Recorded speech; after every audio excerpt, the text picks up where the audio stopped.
श्लोक में जो आया था, अनादित्वा निर्गुणत्वात् परमात्मा अयमव्ययः शरीरस्थोपि कौन्तेय न करोति न लिप्यते। वह आत्मा दोनों अभेद होने के कारण जीवात्मा परमात्मा को एक ही वहाँ पर लेना है। शरीरस्थोपि, शरीर में स्थित होने पर भी न करोति न लिप्यते, उसमें कोई कर्तृत्व भाव नहीं है कि वह किसी भी कर्म से वह लिप्ता नहीं है। कौन? चैतन्य आत्मा, परमात्मा। परमात्मा लिप्त नहीं है, आप तो लिप्त हैं। नहीं, दोनों में कोई भेद नहीं है। क्षेत्रज्ञं चापि मां विद्धि, क्षेत्रज्ञ एक ही है। इसीलिए शरीरस्थोपि कौन्तेय, हे कुंती अपत्यम, कुंती के एक पुत्र कौन्तेय, अर्जुन, परमात्मा शरीरस्थो अपि, शरीर में स्थित होने पर भी न करोति न लिप्यते, उसमें न कर्तृत्व है न कर्म के साथ कोई लेप है, क्योंकि निर्गुण है, अव्यय है, इसलिए अनादि। तत्र दृष्टांत माह, इसी विषय में दृष्टांत के साथ बता रहे हैं कि कैसे लिप्त नहीं है। यथा सर्वगतं सौक्ष्म्यादाकाशं नोपलिप्यते, यथा सर्वगतं सौक्ष्म्यादाकाशं नोपलिप्यते, सर्वत्रावस्थितो देहे तथात्मानोपलिप्यते। सर्वत्रावस्थितो देहे तथात्मानोपलिप्यते। यथा सर्वगतं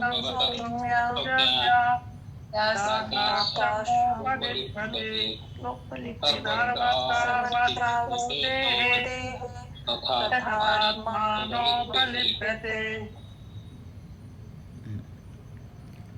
यथा, येन प्रकारेण, जिस प्रकार, आकाशम, सर्वगतम, आकाशम सर्वत्र जो व्याप्त है, सर्वगत रूप से स्थित है, वह आकाश सर्वगत होने पर भी, सर्वत्र स्थित होने पर भी न लिप्यते न उपलिप्यते, किसी के साथ उसका संबंध नहीं होता है। हेतु क्या है? सौक्ष्म्यात्, सूक्ष्म होने से। सबसे सूक्ष्मतर वस्तु है संसारिक जो प्रपंच के, इसलिए सौक्ष्म्यात् न उपलिप्यते, कहीं पर लिप्त नहीं होता है। तथा, इसी प्रकार जो आत्मा है, जो आकाश से भी ज्यायान है, आकाश से भी जो श्रेष्ठ तत्व है परमात्मा, वह सर्वत्र होने पर भी लिप्त हो सकता है? नहीं। जब आकाश हो सर्वत्र होने पर भी कहीं लिप्त नहीं है, तो आकाश से भी जो ज्यायान है, श्रेष्ठ है। श्रुति में ऐसे आता है, सर्वत्रावस्थितो देहे, सर्वत्र इस देह में अवस्थित होने पर भी आत्मा न उपलिप्यते, शरीर, शरीर के गुण, धर्म, क्रिया, व्यापार, इसके साथ आत्मा का कोई भी संबंध नहीं है। आप लोगों का तो संबंध है नहीं, किसी का भी चेतन का शरीर आदि के धर्म के साथ कोई संबंध नहीं। शरीर के रूप को देख करके व्यक्ति सोचता है, दिन भर दर्पण में देखता है और क्या सोचता है कि मैं बहुत सुंदर हूँ, अथवा मेरे बाल झड़ रहा है, बहुत परेशान हैं लोग, ऐसे सोचते हैं, दुखी होते हैं। तो शरीर के साथ तादात्म्य करके क्या होते हैं, सुखी दुखी होते हैं। लेकिन आत्मा का इसके साथ कोई संबंध आदि नहीं है। अब दुखी का भी क्या है, सुखी दुखी के अभिमान भी करते हैं, शरीर के साथ लेकर के अभिमान करते हैं, अहंकार करते हैं, जबकि इसके साथ, शरीर के साथ आत्मा का कोई भी संबंध नहीं है। ये शरीर विनाशी है, शरीर नष्ट हो जाएगा, तो किस बात की अभिमान है, किस बात की अहंकार है? पूरी तरह से नष्ट तो होगा ही, लेकिन उससे पहले भी सामर्थ्य घट जाता है। तो ये शरीर, मन, बुद्धि कितने भी विद्वान हो, कितने भी हो, एक समय ऐसे आता है कि शरीर आदि साथ नहीं देते हैं, सारे विस्मरण हो जाता है, स्मरण शक्ति घट जाता है। तो इनको लेकर के क्या अभिमान है? रूप को लेकर के, स्थिति परिस्थिति को लेकर, किसी भी प्रकार की बाह्य वस्तु को लेकर के कोई अहंकार की अभिमान नहीं होना चाहिए, क्योंकि उसका अभिमान ही उसके साथ संबंध है। ममता, ममता किसको कहते हैं? मम का भाव को क्या कहेंगे? ममता, ममत्वम, वही ममता है। हम मानते हैं, इसलिए हमारे वही असुविधा है। वो संसार में कितने भी अघटन हो रहा है, अप्रिय घटना हो रहा है, कोई कितने लोग मर रहे हैं, इतने दुख नहीं होता है, परंतु कोई समीप के व्यक्ति होता है तो व्यक्ति उसमें दुखी होता है, क्योंकि उसके साथ हमारी ममता है, उसके साथ लिप्त है, संबंध है, अभिमान है। यदि उसके साथ कोई संबंध नहीं है तो कोई दुख नहीं होता है। अब इस संबंध को आप कैसे, कैंची से काट सकते हैं, चाकू से?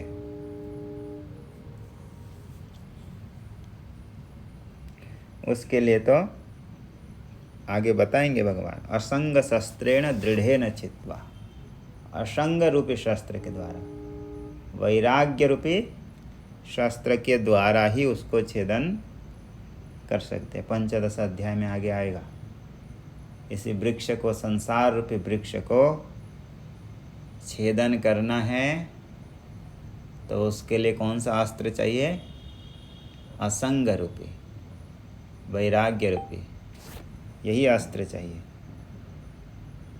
अन्यत्र कोई अस्त्र के द्वारा ये संसार वृक्ष नहीं छेदन होगा।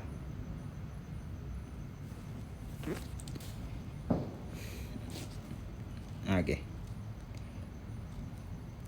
यथा सर्वत्र पंकादिषु अपि स्थितम आकाशम सूक्ष्म्याद असंगत्वात् पंकादिभिर्न उपलिप्यते। पंक कीचड़ आदि में सर्वत्र आकाश व्याप्त होकर के है, परंतु उसका संसर्ग आकाश के साथ नहीं होता है। सूक्ष्म्याद असंगत्वात्, सूक्ष्म होने से असंग है आकाश। पंकादिभिर्न उपलिप्यते, मनो नहीं, पंकादिभिर्न उपलिप्यते, पंकादि के साथ कोई उपलिप्त यानी संबंध नहीं होता है।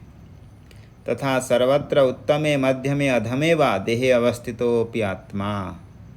इसलिए कैसा भी शरीर हो, उत्तम शरीर हो, देवता आदि ऋषि आदि शरीर हो, अधम शरीर आदि तिर्यक आदि योनि हो, कीड़े मकोड़े आदि हो, कहीं पर भी आत्मा की अभिव्यक्ति हो, किसी के साथ आत्मा का कोई संबंध नहीं है।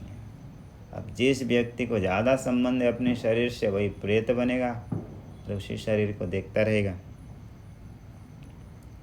नोपलिप्यते दैहिकैर्गुणदोषैर्न युज्यते इति अर्थ।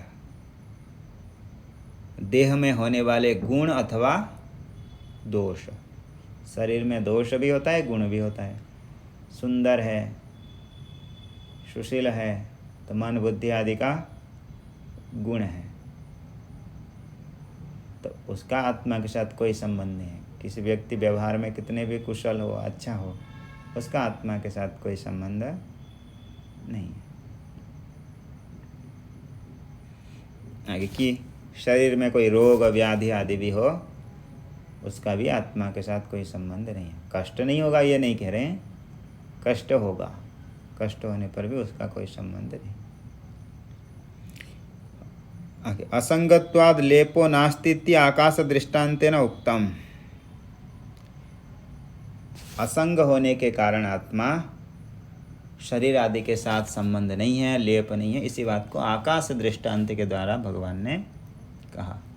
अधुना वर्तमान प्रकाशकत्वाच्च प्रकाश्य धर्मे न युज्यते इति रवि दृष्टांतिनः। संप्रति अभी वर्तमान किस दृष्टांत के द्वारा बता रहे हैं? सूर्य, रवि प्रकाशक। जैसे प्रकाशक सूर्य सभी को प्रकाशित करता है, परंतु सूर्य का किसी के साथ कोई संबंध नहीं है, इसी बात को और एक दृष्टांत के द्वारा दिखा रहे। यथा प्रकाशयत्येकः कृत्स्नं लोकमिमं रविः। यथा प्रकाशयत्येकः कृत्स्नं लोकमिमं रविः। क्षेत्रं क्षेत्रे तथा कृत्स्नं प्रकाशयति भारत।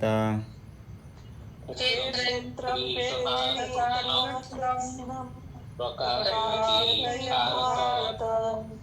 यथा प्रकाशयत्येकः कृत्स्नं लोकमिमं रविः। क्षेत्रं क्षेत्रे तथा कृत्स्नं प्रकाशयति भारत। टीका में क्या लिखा है इसमें?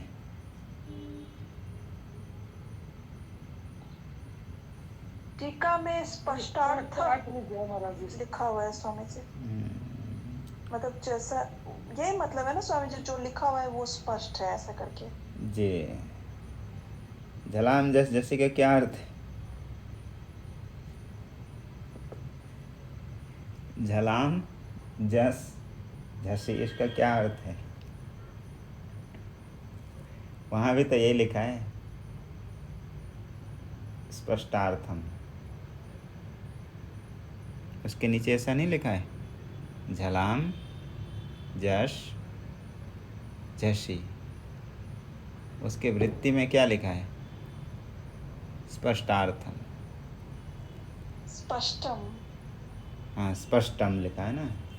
स्पष्टम इति पूर्व धकारस्य दकारः। हाँ, स्पष्टम लिखा ना।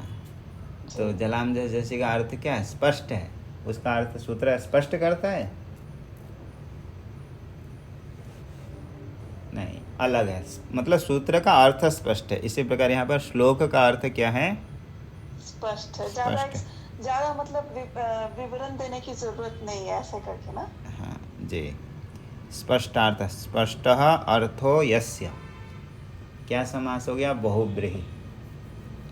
स्पष्ट है अर्थ जिसका, जिस श्लोक का, वह श्लोक क्या है?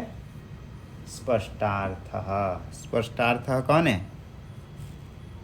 श्लोकः। स्पष्टार्थः अयं श्लोकः। ये श्लोक कैसा है? स्पष्ट अर्थ वाला है, अर्थात इसका अर्थ कैसा है? स्पष्ट है। यही बहुब्री। जैसे कह रहे हैं यथा एकः रविः कृत्स्नं लोकम इमं कृत्स्नं लोकम प्रकाशयति। जैसे एक ही सूर्य इमं लोकम, ये जो संसार है, इसी लोक को, कृत्स्नं लोकम, कृत्स्नं, कृत्स्नं यानी संपूर्णम। कार्त्स्न्य शब्द बताया था ना एक दिन। जी जी सर। हलोनंतरा संयोग पढ़ाते समय, वही ये कृत्स्नम से बन जाएगा कार्त्स्न्यम, यानी संपूर्ण।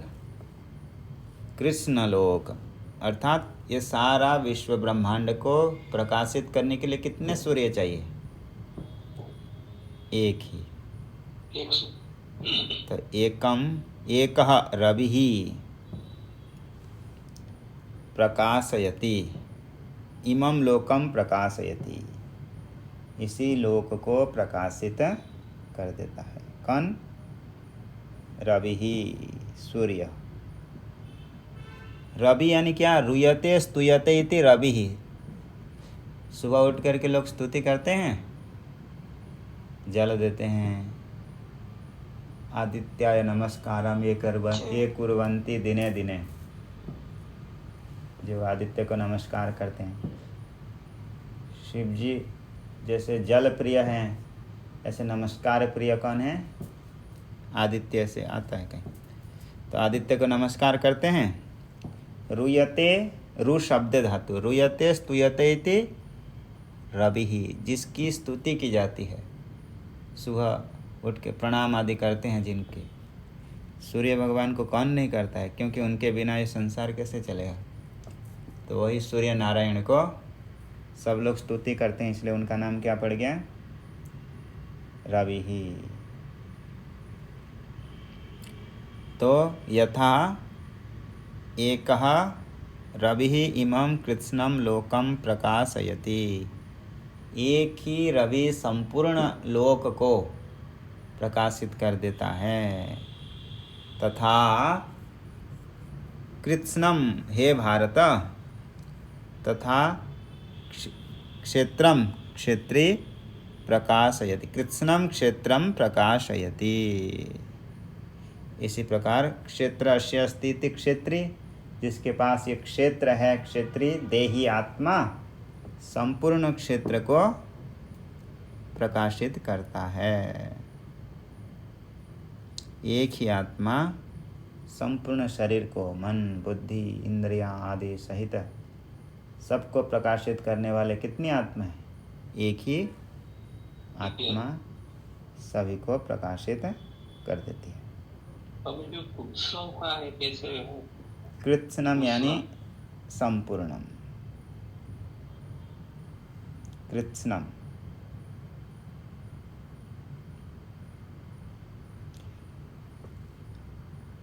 कृत्स्नम संपूर्णम, सर्वम। कृत से स्ना करेंगे तो कृत्स्नम।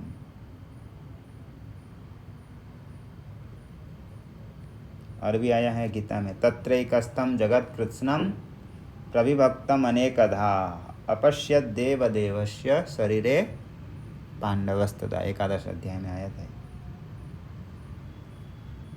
कृत्स्नम।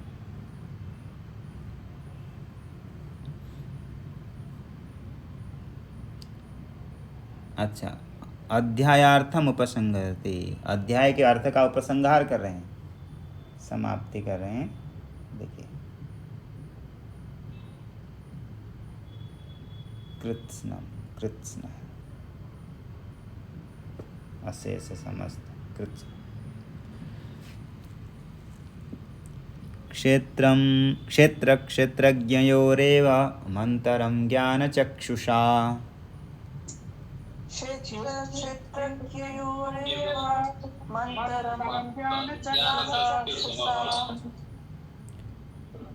भूतप्रकृतिमोक्षं च ये विदुर्यान्ति ते परम्।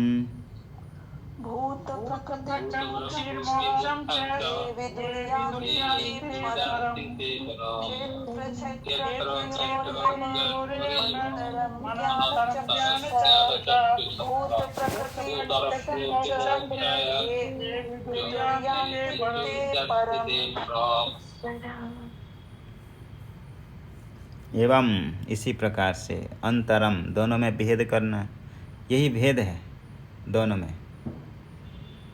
किसके द्वारा ये भेद होगा? ज्ञान चक्षुषा, क्षेत्र क्षेत्रज्ञयो हो।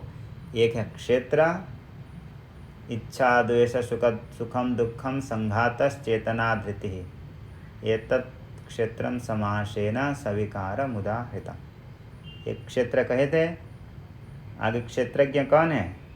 ज्ञेयं यत्तत् प्रवक्ष्यामि यज्ञात्वामृतमश्नुते अनादिमत् परम ब्रह्म न सत्तन्ना सदुच्यते, जो क्षेत्रज्ञ आत्मा। ये दोनों में भेद है। ये पता कैसे चलेगा? आँख से देख के पता चलता है? किसी व्यक्ति को देखने से उसमें उस क्षेत्र और क्षेत्रज्ञ दोनों का भेद पता चलता है? नहीं पता चलेगा। क्षेत्र यानी आत्मा, क्षेत्र यानी शरीर, क्षेत्रज्ञ आत्मा। उसको चक्षु के द्वारा देख के पता चलता है? नहीं पता चलता है। तो उसको कैसे पता चलेगा? ज्ञान चक्षुषा। ज्ञानमेव चक्षु इति ज्ञान चक्षु, यानी ज्ञान ही जहाँ पर चक्षु है। ऐसे ज्ञान रूपी आँख के द्वारा ही ये भेद पता चलता है। किसका? क्षेत्र और क्षेत्रज्ञ का। दोनों में भेद है, जो कि भगवान बहुत ही सुंदर स्पष्ट शब्दों में दोनों का भेद बता दिए। एक विकारी है, एक अविकारी है, उसी क्षेत्र में रहता है लेकिन इसके साथ कोई संबंध नहीं है। इसी प्रकार से एक अनादि है, और इसी प्रकार से अनेक दोनों का भेद आदि कथन करके बता दिए।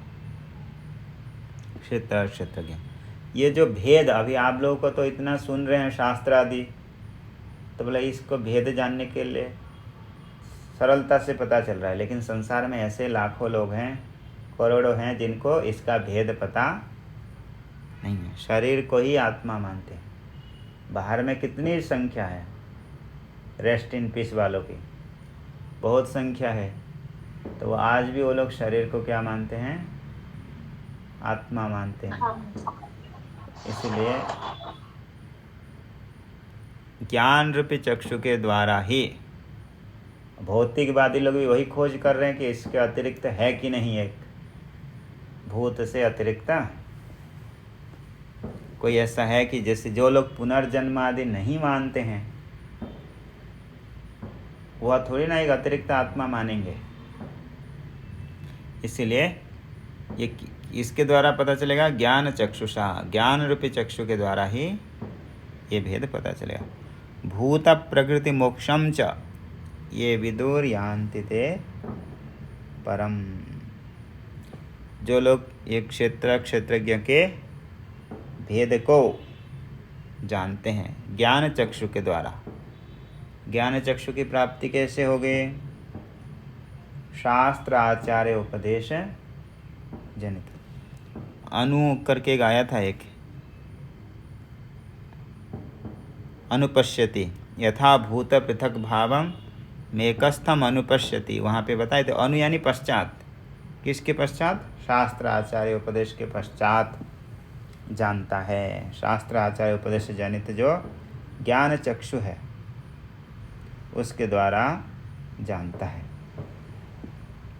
भूत प्रकृति मोक्षम च, भूतों की जो मोक्ष, कैसे मोक्ष? भूत प्रकृति मोक्षम, भूतों का जो प्रकृति, प्रकृति यानी क्या? अविद्या लक्षणा जो प्रकृति, भूत प्रकृति, भूतों की जो प्रकृति है कौन है?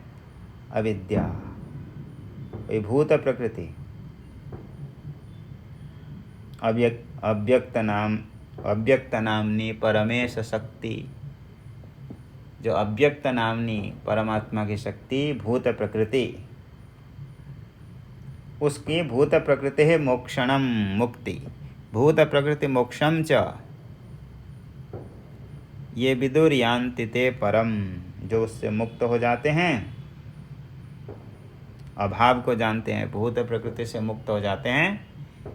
ते परम विदुहु, ते परम यान्ति, जो जानते हैं। किसको जानते हैं? भूत प्रकृति मोक्षम ये विदुहु, जो भूत प्रकृति के मोक्ष को जानते हैं। ते परम यान्ति, वह परम तत्व को प्राप्त कर लेते हैं। अर्थात जो अविद्या का अभाव को जानते हैं, अर्थात जिनकी अविद्या अज्ञान नष्ट हो गया, वह परम तत्व को प्राप्त करते हैं। कैसे होगा यह अविद्या का नाश? ज्ञान चक्षुषा, ज्ञान चक्षु के द्वारा। किस प्रकार? क्षेत्र क्षेत्रज्ञ और अंतरम, क्षेत्रज्ञ आत्मा ये क्षेत्र शरीर आदि धर्म से भिन्न है, अतिरिक्त है, वह अद्वितीय है, उसमें ही सब कुछ कल्पित है। अहम ब्रह्मास्मि इत्यादि तत्वमसि साक्षात्कार करके जब जानता है, तब वो भूत प्रकृति से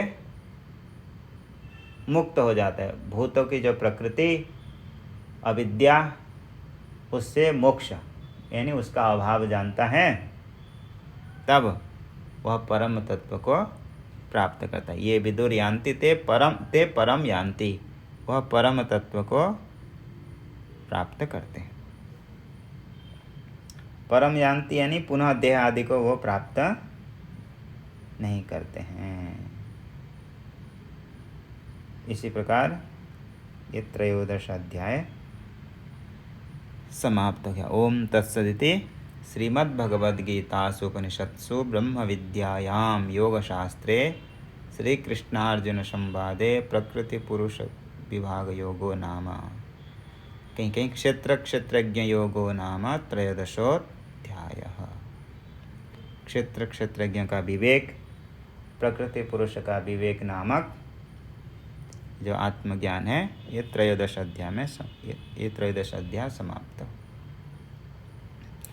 टीका में एवं यानी उक्त प्रकारेण, जो उक्त प्रकार से जो बताया गया, क्षेत्र क्षेत्रज्ञ और अंतरम भेदम विवेक ज्ञान लक्षणेन, भूत जो क्षेत्र क्षेत्रज्ञ का भेद है ज्ञान विवेक ज्ञान लक्षणेन चक्षुषा ये विदुः, ज्ञान रूपी चक्षु के द्वारा जो जानते हैं। तथा च यम उक्ता भूतानां प्रकृति ही, जो भूतों की प्रकृति ही अविद्या कारण, तस्या सकाशाद मोक्षम मोक्षपायम, उस प्रकृति से कैसे मुक्त होंगे उसका उपाय ध्यानादिकम चाहिए विदुः, जो जानते हैं वह मुक्त हो जाते हैं। ते परम पदम यान्ति, वह परम पद को प्राप्त कर लेते हैं। ये टीका में भी इसकी व्याख्या हो गई। आगे मंगलाचरण टीकाकार अंतिम में कर रहे हैं। विविक्तौ येन तत्वेन मिश्रौ प्रकृति पुरुषौ,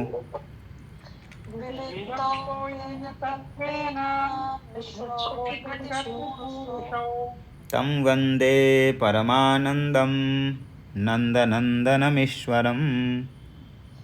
तं वन्दे परमानन्दं नन्दनन्दनमीश्वरम्। विविक्तौ येन तत्त्वेन मिश्रौ प्रकृतिपुरुषौ, तं वन्दे परमानन्दं नन्दनन्दनमीश्वरम्। कस्य न वचः, ऐसे परमात्मा की स्तुति कौन ही नहीं करेगा। जैसे महिमा में भी आया था, जिसकी ऐसे गुण हैं, जिसकी ऐसी कृपा है, जो संसार के सबके कल्याण करने के लिए परमात्मा तत्पर रहते हैं, ऐसे परमात्मा को कौन ही स्तुति नहीं करेगा जो इसी तत्व को समझेगा। क्योंकि अनादि माया सुप्तो यदा जीव प्रबुध्यते, जो जीव अनादि माया से सो रहा है, कैसे अविद्या रूपी अज्ञान में पड़ा हुआ है, और उसी अज्ञान के कारण प्रकृति पुरुष का भेद नहीं कर पाता है, पुनः पुनः संसार को प्राप्त करता है, जीवित होता है, मृत्यु को प्राप्त करता है। लेकिन जिसको परमात्मा की कृपा हो गई, जिसको परमात्मा के वचनों में श्रद्धा हो गया, उसका कल्याण हो ही जाएगा। क्योंकि परमात्मा ने बताए हैं विविक्तौ येन तत्वेन, क्योंकि साक्षात भगवान ने प्रकृति और पुरुष को विविक्त कर दिए हैं, अलग अलग कर दिए हैं। ये न कैसे प्रकृति पुरुष को अलग कर दिए हैं, मिश्रौ प्रकृति पुरुषौ, जो मिश्रित हैं एक को प्राप्त हो गए हैं। कैसे मिले हुए हैं, तादात्म्य हो गए हैं, एक रूप को हो गए हैं अध्यास के कारण। जैसे लौह पिंड और अग्नि का तादात्म्य हो जाता है, इसी प्रकार प्रकृति पुरुष का जो क्षेत्र क्षेत्रज्ञ का तादात्म्य हो गया है शरीर के साथ। अहम गौरः, अहम काणः इत्यादि शरीर के साथ जो तादात्म्य होकर के व्यवहार हो रहा है, मिल करके उस दोनों के भगवान ने यहाँ पर विविक्त कर दिया, यानी अलग कर दिए। विविक्तौ येन तत्वेन, जिस परमात्मा ने अनादिकाल से मिश्रित यह प्रकृति पुरुष को अलग कर दिया, विविक्त कर दिया, ऐसे परमात्मा को तम वंदे, मैं उनकी वंदना करता हूँ, उनकी स्तुति करता हूँ। कौन है वो, नंद नंदनमीश्वरम, नंदस्य नंदनम, नंद का जो नंदन है बालक, परमात्मा नंद नंदनमीश्वरम, ऐसे बालक समझ के नहीं समझना है। तो बोले कि ईश्वरम, वह सकल संसार का शासन करने वाले हैं। ऐसे नंद नंदनमीश्वरम, जो अनादिकाल से मिले हुए प्रकृति पुरुष के भेद को अलग कर दिया है अपने भक्तों के लिए, अपने जो प्रिय साधकों के लिए, कि संसार सागर से मुक्त हो जाएं, प्रकृति पुरुष का भेद को प्राप्त कर लें। इसलिए जो गीता का उपदेश दिए हैं, प्रकृति पुरुष का भेद कर दिए हैं, ऐसे परमात्मा को जो सबको नंदित करते हैं, आनंदित करते हैं, नंद को भी आनंदित करते हैं, सारे संसार को भी जो नंदित करने वाले, ऐसे नंदनः, नंदयतीति नंदनः, सबको आनंदित करने वाले परमात्मा को वंदे, हम वंदना करते हैं, उनकी स्तुति करते हैं, उनकी कृतज्ञता ज्ञापन करते हैं, क्योंकि आपकी कृपा, आपके अनुग्रह से ये जीव संसार सागर से मुक्त हो जाता है और अपने वास्तविक स्वरूप को प्राप्त करता है। इति श्रीमद्भगवद्गीतायाः श्रीधर स्वामी विरचितायां सुबोधिन्यां टीकायां प्रकृति पुरुष विवेक योगो नाम त्रयोदशोऽध्यायः। इसी प्रकार ये त्रयोदश अध्याय समाप्त हो गया। आगे कल से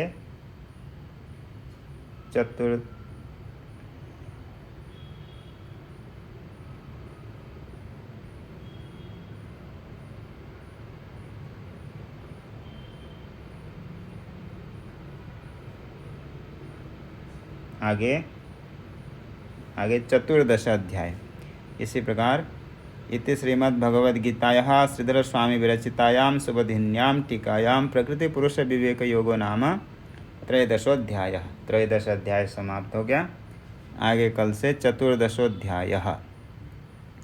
ओम पूर्णमदः पूर्णमिदं पूर्णात् पूर्णमुदच्यते पूर्णस्य पूर्णमादाय पूर्णमेवावशिष्यते।